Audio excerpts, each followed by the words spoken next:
नमस्कार दोस्तों, एक बार फिर से आप सभी का एग्ज़ाम T20 चैनल में स्वागत है। यूपी पुलिस कांस्टेबल और एसआई की न्यू वैकेंसी आने वाली हैं और बहुत जल्दी उनका नोटिफिकेशन भी आ जाएगा। उसके साथ साथ जो भी बच्चे और भी प्रतियोगी परीक्षाओं की तैयारी कर रहे हैं उन सभी के लिए हिंदी की क्लासेस इस चैनल पर चल रही हैं। अगर आप हिंदी पढ़ना चाहते हैं और एग्ज़ाम में आप चाहते हैं आपके क्वेश्चन ज़्यादा से ज़्यादा हल हो जाएं तो आप इन वीडियोस को देख सकते हैं, इनसे तैयारी कर सकते हैं। इसके साथ साथ आप मॉक टेस्ट भी लगा सकते हैं। खासकर यूपी पुलिस वाले बच्चे इन वीडियोस को ज़रूर देखें क्योंकि इनसे सबसे ज़्यादा प्रश्न आने की संभावना है, क्योंकि उनके सिलेबस में जीएस, हिंदी, रीजनिंग और मैथ्स है और उसका एक बहुत इम्पॉर्टेंट सेगमेंट है हिंदी। तो हिंदी की क्लास में हम लोग पहले बहुत सी क्लासेस अभी अपलोड कर चुके हैं और आप देख चुके हैं। आज हम लोग पढ़ने वाले हैं उपसर्ग प्रत्यय। तो लास्ट क्लास में हमने जो पढ़ा था वो समास था, पूरा कंप्लीट हो चुका है। उसके प्रश्न आप देख सकते हैं न्यू वीडियो में, किंतु अभी हम लोग पढ़ने वाले हैं आज उपसर्ग और प्रत्यय। सबसे पहले हम लोग उपसर्ग स्टार्ट करते हैं बिना किसी देरी के। चलिए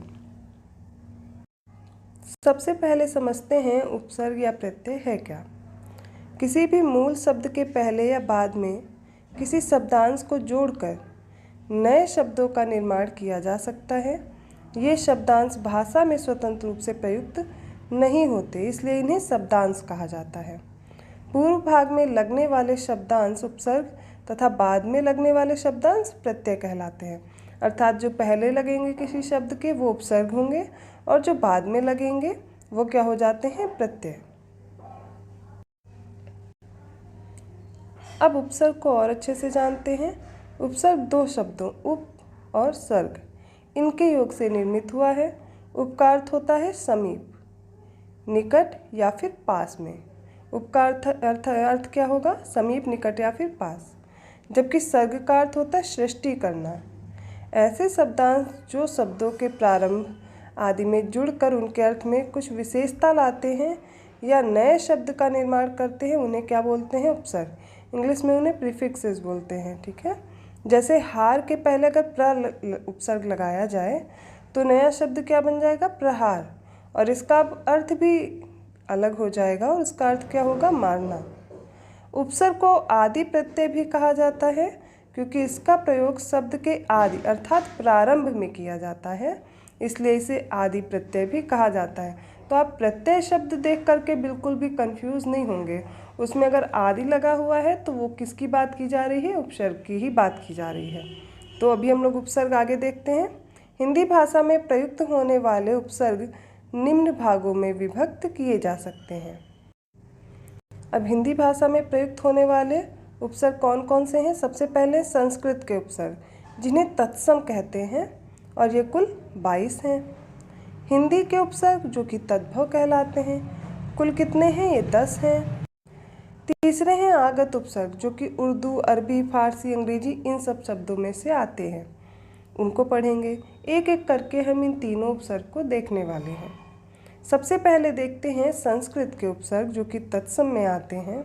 वो क्या हैं, संस्कृत के कुल 22 उपसर्ग हैं, किंतु निस, निर, दुस, दुर में कोई अंतर नहीं होता। अतः संस्कृत भाषा के 19 उपसर्ग उन तत्सम शब्दों के साथ प्रयुक्त होते हैं जिनका प्रयोग हिंदी भाषा में होता है, इसलिए इन्हें तत्सम उपसर्ग भी कहा जाता है। फिर से समझ लीजिए, संख्या में कितने हैं, संस्कृत में 22 उपसर्ग हैं, किंतु निस, निर, दुस, दुर इनमें कोई खास अंतर नहीं है, इसलिए कितने बच रहे हैं, 19 तत्सम शब्द प्रयुक्त होते हैं हिंदी भाषा में। इन्हें तत्सम उपसर्ग भी कहा जाता है। उदाहरण से समझते हैं। जैसे पहला है अति। अति उपसर्ग अगर लगेगा, अति का पहले तो अर्थ समझिए क्या है, अधिक या फिर सीमा से परे। अति वृद्धि, देखिए वृद्धि में क्या किया गया है, अति उपसर्ग लगाया गया है और शब्द क्या बना है, अतिवृद्धि। अतियुक्ति और अत्याचार, देखिए प्रश्न ऐसे पूछे जाते हैं कि आपको कोई उदाहरण दे दिया जाएगा और उसमें पूछा जाएगा किसमें अति उपसर्ग का प्रयोग हुआ है, या फिर आपसे पूछ लिया गया इनमें से किस उदाहरण में अप उपसर्ग का प्रयोग हुआ है। तो आपको अगर इस तरीके के उदाहरण देख लेंगे तो आपको याद रहेगा। सबसे पहले हमने अति का देखा और अति का अर्थ होता है अधिक या फिर सीमा से परे। तो वृद्धि के साथ अगर अति लग गया तो अति वृद्धि अर्थात बहुत अधिक वृद्धि, अतियुक्ति और अत्याचार। इसी प्रकार अधि उपसर्ग देखेंगे। अधि का अर्थ क्या होता है? अधिक, ऊपर, श्रेष्ठ या फिर समीपता, ये इसके अर्थ हैं। और अधि उपसर्ग अगर लगेगा किसी भी शब्द में वो क्या बनेगा? अधिकृत, अध्यवसाय और अधिकार। तीसरा है अनु उपसर्ग। अनु का अर्थ होता है पीछे, क्रम या फिर समानता दिखाने के लिए। तो अनुमान, अनुकूल और अनुप्रास, इस उपसर्ग का प्रयोग करके कौन कौन से शब्द बनेंगे? अनुमान, अनुकूल और अनुप्रास। अगला उपसर्ग है अप। और अप किस लिए लगता है? बुरा, अभाव या फिर विपरीत के लिए। जैसे बुरा क्या? अपराध, अपहरण, अपशब्द, ये कैसे उपसर्ग से बने हैं? अप उपसर्ग से। इसी प्रकार अभि उपसर्ग से उदाहरण देखते, सामने, अधिक और अच्छा, इसका अर्थ हो गया। और इससे कौन कौन से उदाहरण बनेंगे? जैसे अभिमान, अभिलाषा, अभियान। अव का अर्थ होता है पतन या फिर हीनता। तो अवनति, अवगुण, अवमानना, इससे क्या बनेंगे? उपसर्ग बनेंगे। आ का अर्थ होता है तक या सब के सब तरफ से या फिर सब ओर से। तो आदर, आडंबर, आचरण, ये किसके उपसर्ग बनेंगे? किससे? आ उपसर्ग से मिलकर के बनेंगे। ऐसे ही उत और उद है। इसका अर्थ क्या है? ऊपर या फिर अधिक। जैसे उद्भव, उत्संग, उद्गम, उत्पात, उत्पन्न, ये किससे हैं? ये उत उपसर्ग से बने हैं। एक बार फिर से सारे उदाहरण देख लेते हैं। अति से अतिवृद्धि, अतियुक्ति, अत्याचार।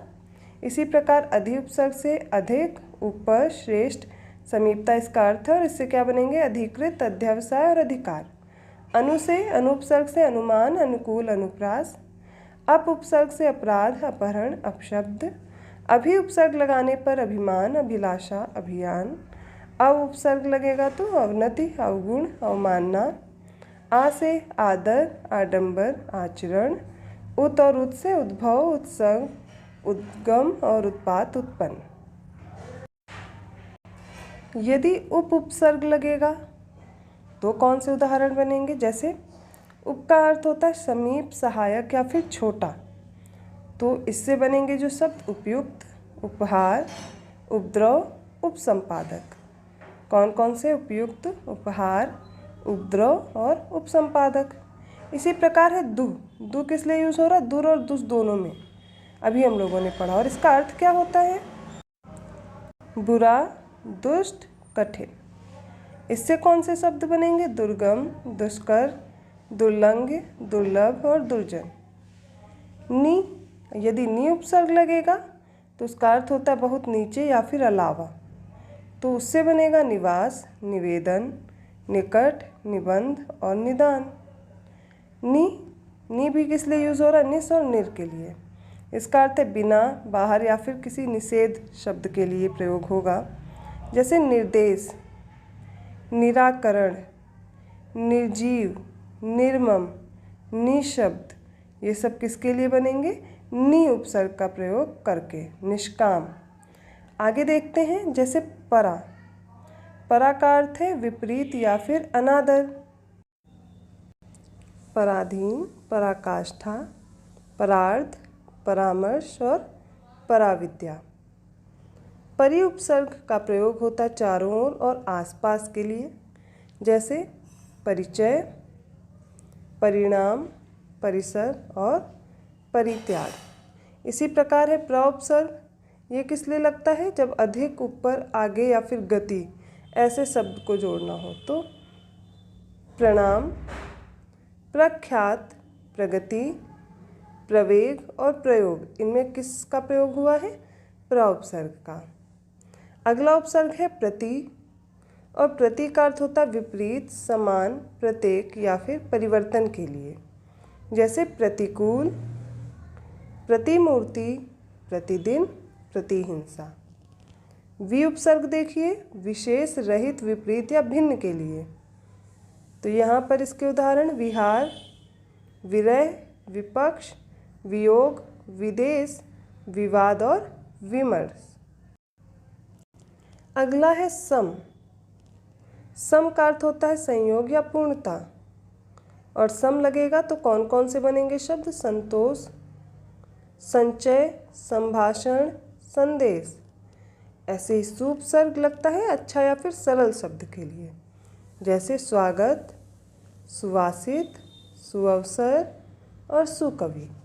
तो ये हमने जो उपसर्ग पढ़े, ये कैसे पढ़े? संस्कृत के पढ़े, जो कि तत्सम में आते हैं। अगला उपसर्ग हमें पढ़ना है हिंदी के उपसर्ग, जो कि तद्भव कहलाते हैं। हिंदी के उपसर्ग मूलतः संस्कृत से ही विकसित हुए हैं और इनकी कुल संख्या कितनी है? 10 है, जो निम्न है। अब आगे देखते हैं 10 कौन कौन से हैं, एक एक करके सारे पढ़ेंगे हिंदी के उपसर्ग।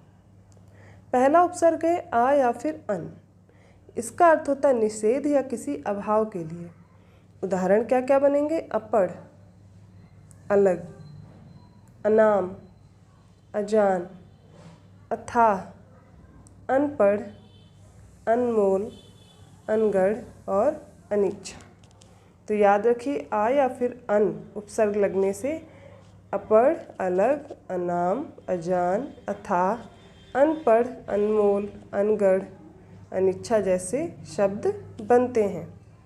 अध उपसर्ग का प्रयोग आधे के लिए होता है, जैसे अधखिला, अधपका और अधकचरा।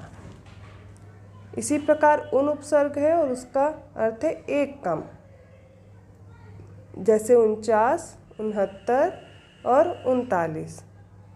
अ उपसर्ग या फिर अव, ये किसी हीनता या फिर नहीं के लिए यूज होता है, जैसे औघड़, औघट या फिर अवगुण।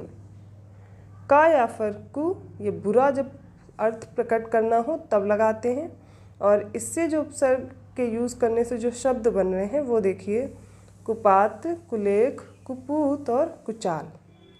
सा या फिर सु, ये अच्छा या फिर सहित के लिए, जैसे सगोत्र, सरस, सहित, सजग, सुकर्म, सुपूत और सुजान। इसी प्रकार दु उपसर्ग किसी बुरा या फिर हीन अर्थ के लिए प्रयोग होता है, जैसे दुकाल, दुलारा, दुसाध्य। नि उपसर्ग नहीं या फिर अभाव के लिए, निधड़क, निडर, निकम्मा। बिन उपसर्ग बिना या फिर निषेध के लिए यूज होता है, बिन बादल, बिन पाए, बिन ब्याहा। भर के लिए होता है पूरा, पूरा के लिए, जैसे भरपूर, भरपेट, भरमार, भरसक, ये प्रयोग होते हैं। तो ये हमने पढ़े हिंदी में जो उपसर्ग प्रयोग होते हैं। अब पढ़ने हैं तीसरा प्रकार आगत उपसर्ग, जो कि विदेशी कहलाते हैं, विदेशी भाषा के शब्द हैं। हिंदी में विदेशी भाषाओं से आए उपसर्ग मुख्यतः उर्दू, अरबी फारसी भाषा से विकसित हुए हैं। उर्दू में देखते हैं, अरबी भाषा कौन से हैं शब्द? जैसे कम। कम उपसर्ग लगेगा किस अर्थ में? थोड़ा या फिर हीन के लिए, जैसे कमज़ोर, कमअक्ल, कम उम्र। इसी तरह उपसर्ग खुश है, अगर खुश लगेगा तो इसका मतलब है किस लिए प्रयोग किया जा रहा है? कोई भी अर्थ अच्छा प्रकट करना हो, जैसे खुशबू, खुशदिल, खुशहाल। इसी प्रकार गैर नहीं या फिर अभाव के अर्थ में, गैर हाजिर, गैर कानूनी, गैर सरकारी। दर उपसर्ग में अर्थ के लिए दरअसल, दरमियान और दरकार। ना किसी अभाव अर्थ के लिए, जैसे नापसंद, नासमझ और नाराज। बा उपसर्ग अनुसार में, जैसे बनाम, बदस्तूर, बदौलत। अल किस लिए लगेगा? निश्चितता के लिए, जैसे अलबत्ता, अलमस्त, अलगरज। बिल किसी के साथ, जैसे बिल्कुल, बिल आखिर, बिल वजह। बर उपसर्ग कब लगेगा? जब ऊपर या पर बाहर के लिए, जैसे बर्दाश्त, बर्खास्त। अगला है फिल या फिर फी, में या प्रति अर्थ के लिए, जैसे फिलहाल, फी आदमी। अगला उपसर्ग है बद। बद होता है बुरा के लिए, जैसे बदमाश, बदनीयत, बदतमीज। बा उपसर्ग साथ के लिए लगता है, जैसे बाइंसाफ, बाकायदा, बावफा। बिला बिना के लिए यूज़ होता है, जैसे बिला कसूर, बिला शक, बे उपसर्ग बिना के लिए, जैसे बेईमान बेचारा। ला उपसर्ग बिना के लिए, जैसे लाचार लाजवाब। इसी प्रकार सर उपसर्ग है, ये मुख्य के लिए लगता है, जैसे सरदार सरताज। हम प्रयोग होता है बराबर के लिए, जैसे हम उम्र हम वतन। हर किसके लिए, प्रत्येक के लिए, जैसे हर रोज़ हर एक। ये किस प्रकार है, उर्दू में अरबी और फारसी के उपसर्ग हैं जो प्रयोग होकर के ये शब्द बनते हैं, विदेशी शब्द। अगले देखते हैं अंग्रेजी के उपसर्ग, क्योंकि ये भी विदेशी भाषा के हैं। हिंदी में विदेशी भाषा अंग्रेजी से आए आगत उपसर्ग मुख्यतः निम्न है। कौन कौन से, जैसे सब उपसर्ग, इसका अर्थ होता है अधीन या फिर नीचे, जैसे सब जज, सब कमेटी। डिप्टी सहायक के लिए प्रयोग होता है, जैसे deputy collector, deputy registrar. Vice भी सहायक के लिए प्रयोग होता है, जैसे वाइसराय, वाइस चांसलर। जनरल किसी प्रधान के लिए, जैसे जनरल मैनेजर, जनरल सेक्रेटरी, इनके लिए प्रयोग होता है। इसके बाद चीफ प्रमुख के लिए, जैसे chief minister, chief engineer. Head मुख्य के लिए, हेडमास्टर और हेड क्लर्क। डबल दुगना के लिए, जैसे डबल रोटी, डबल बेड। फुल पूरे के लिए, full shirt, full proof. Half आधे के लिए, हाफ शर्ट और हाफ पैंट। ये उपसर्ग किस में प्रयोग हो रहे हैं, इंग्लिश में या फिर अंग्रेजी भाषा के जो शब्द हैं, जो अपनी भाषा में आए हुए हैं, आगत शब्द हैं, विदेशी शब्द, उनमें प्रयोग होते हैं ये उपसर्ग। के बाद अब हमें पढ़ना है प्रत्यय। प्रत्यय क्या होते हैं, प्रत्यय दो शब्दों से बना है, प्रति और अय। प्रति का अर्थ है साथ में पर बाद में, जबकि अय का अर्थ होता है चलने वाला। अतः प्रत्यय का अर्थ हुआ शब्दों के साथ पर बाद में चलने वाला या फिर बाद में लगने वाला। ऐसे शब्दांश जो शब्दों के अंत में जुड़कर उनके अर्थ में कुछ परिवर्तन कर देते हैं या फिर नए शब्द का निर्माण करते हैं, प्रत्यय या फिर सफिक्स कहलाते हैं। जैसे सफल में ता प्रत्यय लगाने से सफलता और अच्छा में ई प्रत्यय लगने से अच्छाई। यहाँ ता और आई दोनों शब्दांश प्रत्यय हैं जो सफल और अच्छा मूल शब्द के बाद जोड़ दिए जाने पर सफलता और अच्छाई शब्द की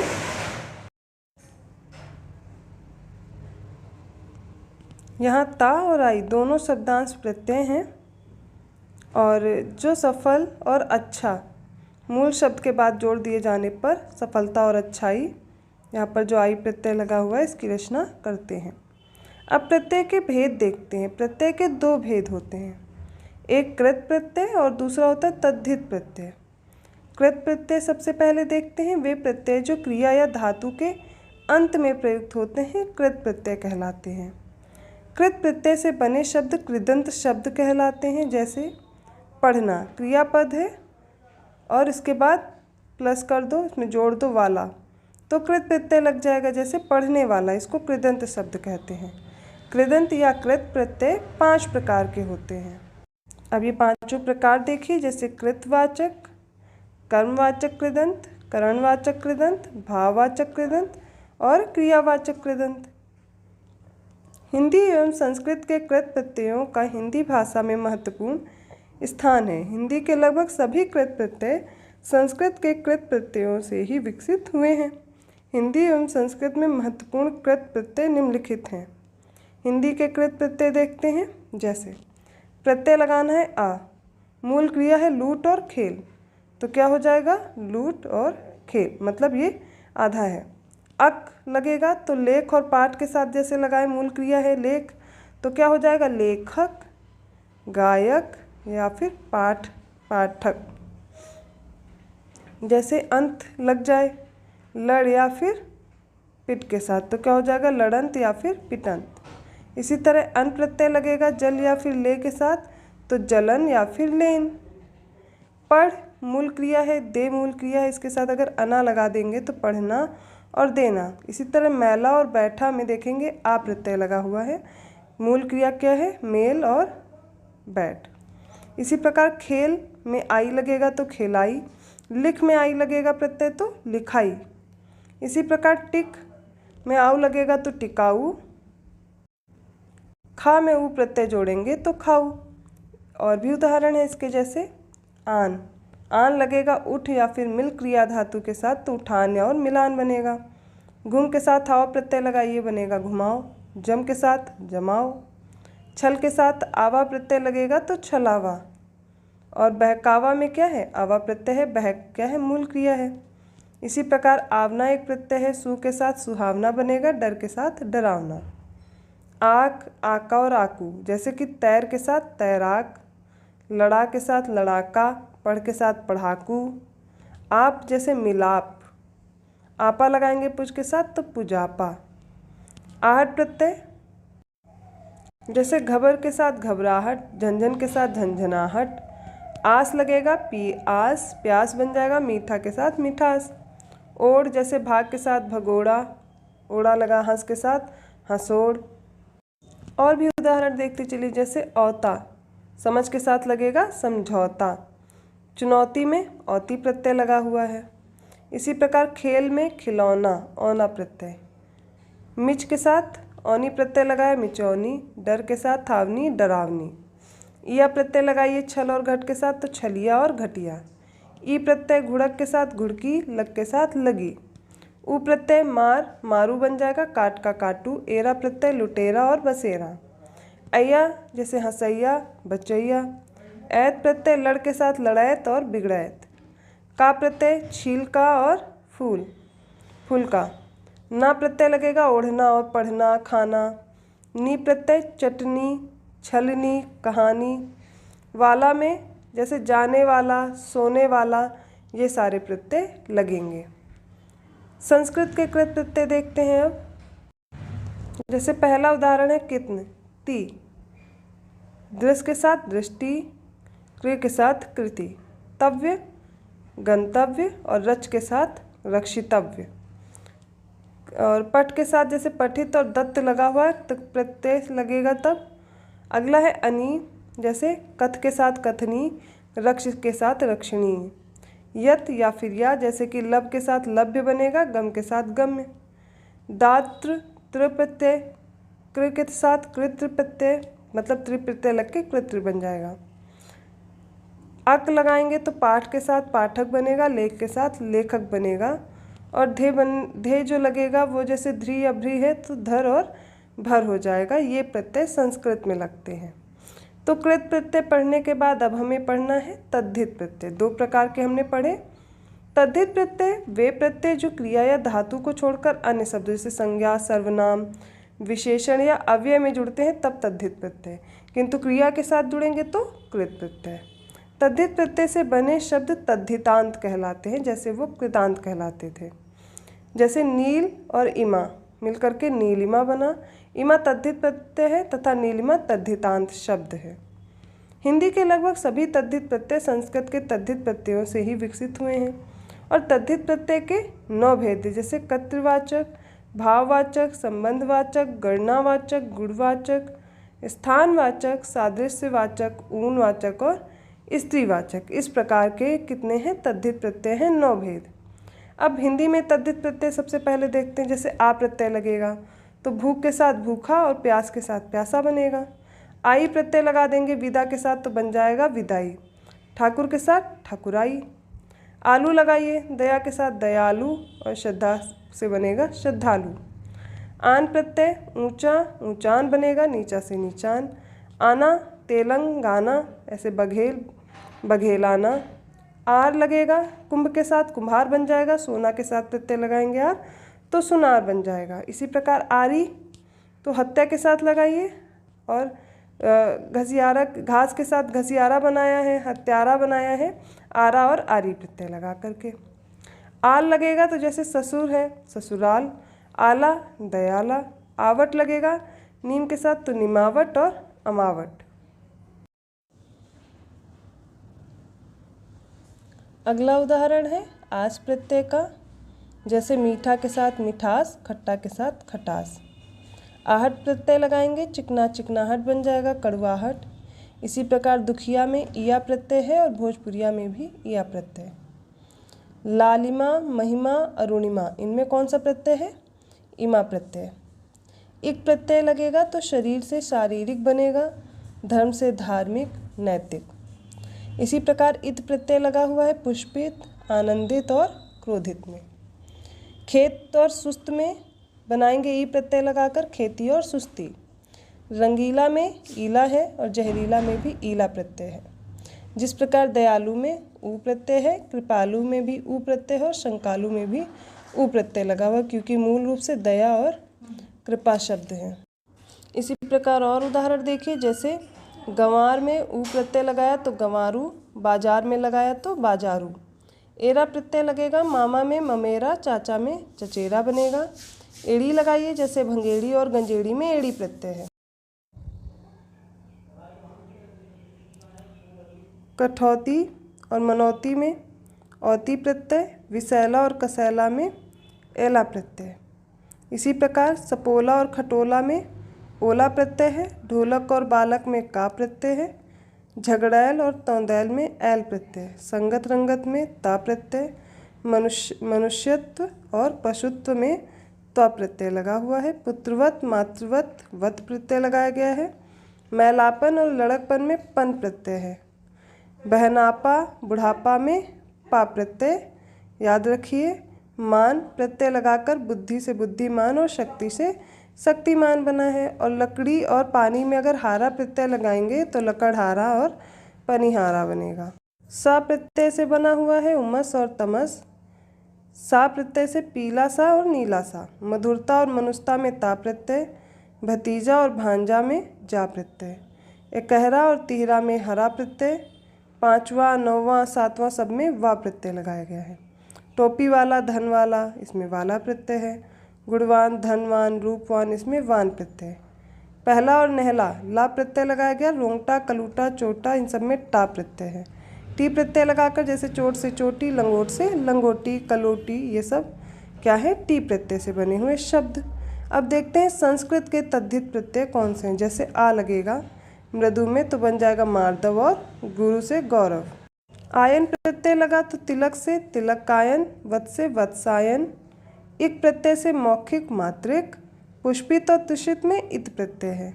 पश्चिम और अग्रिम में इम। हरितिमा और महिमा में इमा प्रत्यय। क्षत्रिय में ईय प्रत्यय। भूमिष्ठ और धर्मिष्ठ में इष्ट प्रत्यय। आगे देखते हैं, वसंती और लोभी में ई प्रत्यय है। कालीन और नवीन में ईन। मदी और नगरी में ई प्रत्यय। राधे और वैनते में ए प्रत्यय है। प्रकाशिका काशिका, इसमें का प्रत्यय। बालक नीतिक या नैतिक में का प्रत्यय। वस्तुतः मूलतः ता प्रत्यय। शिशुता और लघुता में ता प्रत्यय। पुरुषत्व और स्त्रीत्व में त्वा। यत्र कुत्र में त्र। सर्वथा अन्यथा, इनमें था प्रत्यय लगा हुआ है। फलदा और सर्वदा में दा प्रत्यय। द्विधा बहुधा, इसमें धा है। शक्तिमान और श्रीमान में मान। श्रद्धावान और धनवान में वान प्रत्यय लगा हुआ है। आगे देखते हैं, जैसे वत प्रत्यय लगा होगा तो बनेगा पुत्रवत, ब्राह्मणवत। यशस्वी तेजस्वी अगर आपको दिया जाता है तो उसमें याद रखिए वी प्रत्यय। तर्कश कर्कश में श। बहुशः और सत्साह में सह। आत्मसात भूमिशात, इनमें सात प्रत्यय है। साम्य और शरण्य में या प्रत्यय। वत्सल बहुल में ला।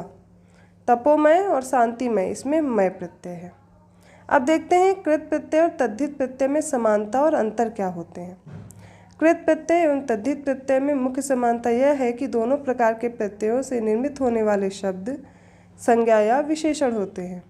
कृत प्रत्यय एवं तद्धित प्रत्यय में मुख्य अंतर यह है कि कृत प्रत्यय मुख्यतः धातुओं में लगते हैं तथा तद्धित प्रत्यय किसमें, संज्ञा सर्वनाम और विशेषण आदि शब्दों में लगते हैं। अब देखिए, स्रोतों के आधार पर भी प्रत्ययों का विभाजन किया गया है। हिंदी भाषा के कुछ विद्वान प्रत्यय के वर्गीकरण कृत एवं तद्धित प्रत्यय को सही नहीं मानते, क्योंकि हिंदी भाषा में अनेक प्रत्यय हैं जो धातु जुड़ते हैं तथा संज्ञा में भी जुड़ते हैं। जैसे आई, लिखाई, लिखाई में कृत प्रत्यय है और विदाई में तद्धित प्रत्यय है।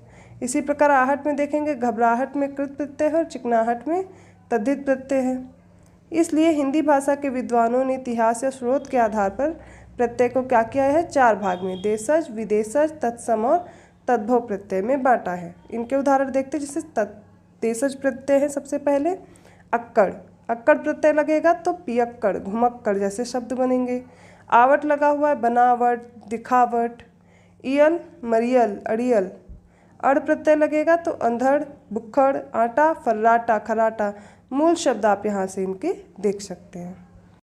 अगला है विदेशज प्रत्यय। अब इसमें उर्दू फारसी के प्रत्यय हो सकते हैं, जैसे आनी, आनी से बर्फानी, रूहानी, iyat इंसानियत, खैरियत, ची या चा से बगीचा, डोलची, गार लगाने पे मददगार, रोजगार, गी प्रत्यय जिंदगी, गंदगी, मंद से जैसे अक्लमंद, ज़रूरतमंद, बाज या फिर बाजी, चालबाज, धोखेबाज, ईमानदार और कर्जदार में दार प्रत्यय, पेशकार और काश्तकार में कार प्रत्यय, डाक खाना, मुर्गी खाना, इन सब में खाना प्रत्यय, रिश्वतखोर, चुगलखोर में खोर प्रत्यय, कमलदान, पानदान, कलमदान, पानदान में दान है प्रत्यय, फलदार मालदार में दार है प्रत्यय, खराब और चश्मा में आ प्रत्यय लगेगा तो बनेगा खराबा और चश्मा। ऐसे ही आब लगेगा गुल से गुलाब, जुल से जुलाब, और इंदा से बशिंदा, चुनिंदा, ये सारे क्या हैं, उर्दू से बने हुए। अब अंग्रेजी प्रत्यय देखते हैं अंग्रेजी के। जैसे अर लगेगा तो पेंटर, डेंटर, पेंटोडेंट में, नक्सल में आइट लगेगा तो नक्सलाइट, द्रविड़ में ईयन लगाने पर द्रविडियन, कम्यून और बुद्ध में इज्म लगाने पर कम्युनिज्म और बुद्धिज्म, कम्यू और सोशल में इस्ट लगा देंगे तो कम्युनिस्ट और सोशलिस्ट। ये अंग्रेजी के प्रत्यय से बने हुए शब्द हैं। अब देखते हैं तत्सम प्रत्यय। जैसे कि आ लगाने पर पूजा और कथा, देवरानी भवानी बहुत बार पूछा गया, इसमें आनी प्रत्यय है, कुलीन और युगीन में ईन प्रत्यय है, भारतीय और भवदी में ई है, फलित और पुष्पित में इत प्रत्यय, लौकिक और वैदिक में इक प्रत्यय है, पत्रकार और लेखाकार में कार प्रत्यय लगाया गया है। बाकी देखते हैं। तया प्रत्यय लगाने पर साधारणतया, मुख्यतया बना हुआ है, जैसे कोमलता, ममता में ता प्रत्यय है, उच्चतम निकटतम में तम प्रत्यय, लघुत्व और कवित्व में त्व प्रत्यय, अल्पायु दीर्घायु दोनों में आयु प्रत्यय लगा हुआ है, दयालु और कृपालु में लू प्रत्यय, विद्यमान बुद्धिमान दोनों में मान प्रत्यय, गुणवान और बलवान में वान प्रत्यय लगा हुआ है। अगला प्रकार है तद्भव प्रत्यय। जैसे कि आ लगाने पर सफ़ेद और चश्म में चश्मा और सफ़ेदा, मर्द और मस्त में आना प्रत्यय लगाने पर मर्दाना और मस्ताना, जिस्मानी और रूहानी में आनी प्रत्यय, खुशी और दुखी में ई प्रत्यय, बगीचा और दरीचा में ईचा प्रत्यय, पेशकार और काश्तकार में कार प्रत्यय, डाक खाना, मुर्गी खाना, इन दोनों में खाना प्रत्यय लगा हुआ है। आगे देखिए। रिश्वतखोर चुगलखोर में खोर प्रत्यय, मर्दानगी और गंदगी में गी प्रत्यय, मददगार और रोजगार में गार प्रत्यय मदद और रोज में मिलाकर, जैसे बंद कुची और बगीचा में बंचा और ची, इस प्रकार के बंदूक में ची लगा दिया तो क्या बन गया बंदूकची, और बाग में ऐसे ही बगीचा। अगला उदाहरण है दार, जिसमें फलदार मालदार आप देखेंगे, कलमदान पानदान अभी हम लोगों ने पढ़ा था, इसमें दान प्रत्यय, मच्छरदानी साबुनदानी में दानी प्रत्यय, सफ़ेद पोश में पोश, दर्दनाक और शर्मनाक में नाक प्रत्यय, इकरारनामा फरारनामा इनमें नामा प्रत्यय, चालबाज और मुकदमेबाज में बाज प्रत्यय, धोखेबाजी और चालबाजी में बाजी, कमरबंद और लटकबंद में बंद, और दरबार और हरबार में बार प्रत्यय, और बीन में दूरबीन, बीन से क्या बनेगा दूरबीन। तो यहाँ तक हमने कंप्लीट किया है उपसर्ग और प्रत्यय, दोनों हमने बहुत अच्छे से पढ़ा, एक एक करके हमने उनके उदाहरण भी देखे, उनके भेद देखे हैं। अगर आपको वीडियो अच्छा लगा तो प्लीज़ लाइक करना मत भूलिए, और लोगों को भी शेयर कीजिए, उनको भी इससे फ़ायदा मिलेगा, और चैनल को सब्सक्राइब करना मत भूलिएगा। इसके साथ साथ आप इस चैनल पर जीएस की भी क्लासेस देख सकते हैं, स्पेशल क्लासेस अपलोड की गई हैं। एक ही वीडियो में एक सब्जेक्ट कंप्लीट किया गया है, अर्थात बहुत कम समय में आप जो भी इम्पॉर्टेंट फैक्ट्स हैं वो एक साथ लर्न कर सकते हैं। चैनल से जुड़े रहिए, नोटिफिकेशन आपको मिलता रहेगा। अगर आपने बेल आइकन प्रेस नहीं किया है तो कर दीजिए, जिससे आपके और भी वीडियो के नोटिफिकेशन आते रहेंगे। धन्यवाद।